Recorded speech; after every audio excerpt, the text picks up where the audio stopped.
I know you don't have any conflict in the state legislature, Senator Stivers. I know it's pretty easy going. Yeah.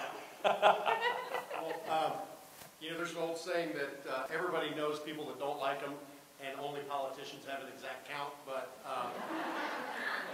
we clearly have our share of conflict in the state Senate, and you know, a few rules that I live by on a lot of those conflicts is: number one, never make it personal. Number two, make sure that you do what you think is right. And number three, be constructive. And finally, and most importantly, focus on the goal.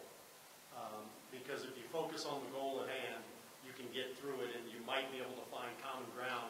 The other thing I found with regard to conflict is, you know, it's a pretty simple axiom. People hate change. So there are a lot of people vested in the status quo. It could be terrible, but there's a lot of people vested in it. Everywhere I go, a lot of people will say, why don't we fix school funding?